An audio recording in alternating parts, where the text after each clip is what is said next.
It could be a turning point in Manipur's long and painful crisis. After over 2 years of ethnic strife, geographic segregation, and a complete breakdown of trust, for the lack of a better word, the center is reportedly inching closer to a free movement agreement with Kuki militant groups in the state. The deal, still under negotiation of course, would allow unrestricted movement of people and goods across the hills and the valley.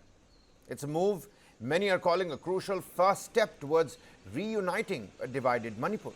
And since the 2023 May, the month of May that year, the ethnic violence has turned once shared areas into no-go zones, with the Metis largely in the valley and the Kukis pushed to the hills.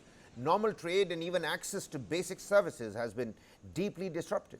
But now, with violence dipping under the president's rule, sources say the mood is more conducive right now.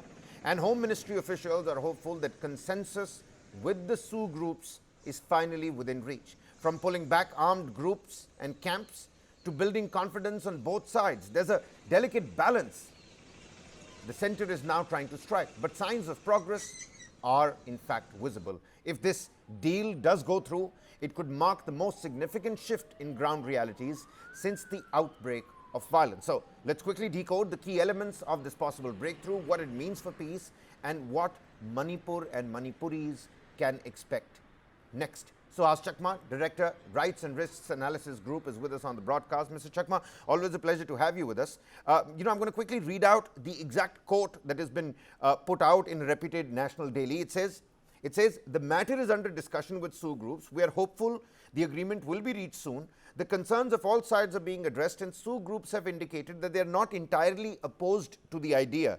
This will be a major breakthrough in re-establishing normalcy in the state. It is absolutely essential that people from the valley are able to pass through the hills, and those from the hills can come to the Imphal Valley. How confidence generating are these words? How credible is this statement, and how soon can one pragmatically expect this free trade and movement to, well, prevail in Manipur? Well, I think this continuing blockade is absolutely untenable. People from both sides are suffering.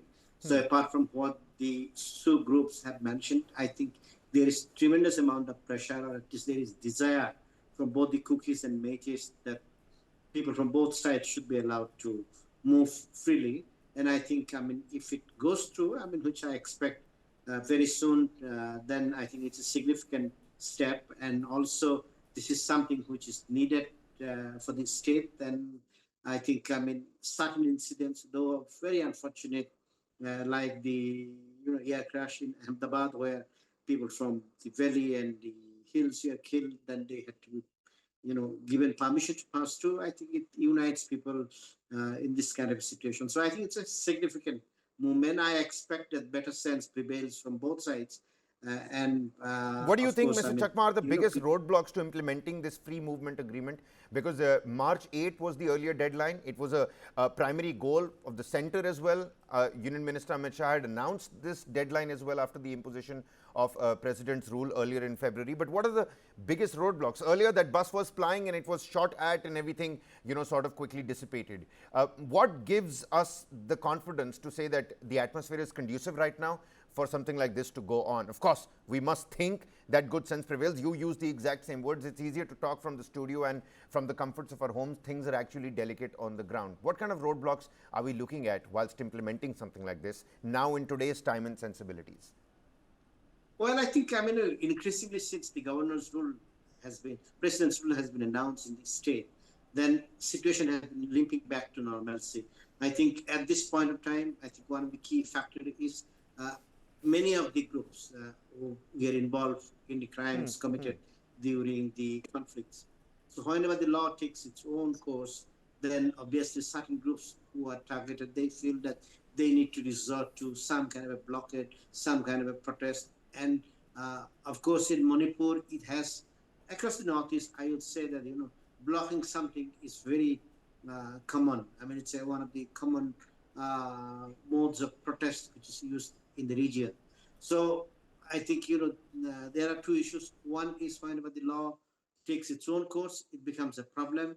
The other issue is, I think, both the groups, meaning the groups from the Kuki side and the Métis side, they want some sense of commitment with respect to their political stand or political demands. So the groups who are engaged in suspension of operations, they always believed or they always talked about some kind of administrative arrangement, which it's very difficult for the central government to keep. And on the other hand, the demand for scheduled tribe status from the Métis have not, died down. So I think these are the issues. And at times, of course, I think given the fact that it's under governor's rule, then there are attempts to form the government, which again is extremely difficult. I think these are the main stumbling blocks at the moment. Okay. Otherwise, from the people's side, I think they want, the normalcy be restored as soon as possible. I have too many questions, but I mean, there's a paucity of time. Let me pick and choose, with some thought and mind over there, Mr. Chakma. There is a dip in violence. Now, is this dip in violence under the president's rule a genuine factor, or is this, a temporary lull? Because how secure will these people be from traveling from valley to the hills and vice versa? Help the viewers really understand. Can this really go through? Is it possible right now? I think it can go through because at certain point of time there is, if you could say, sense of how do I put it?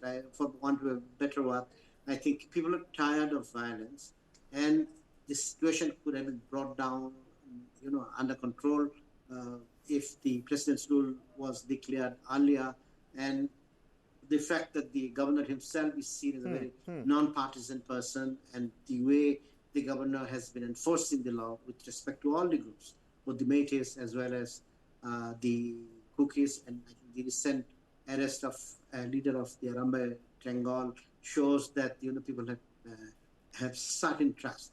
I think it was always possible to bring the situation under control if the law was enforced.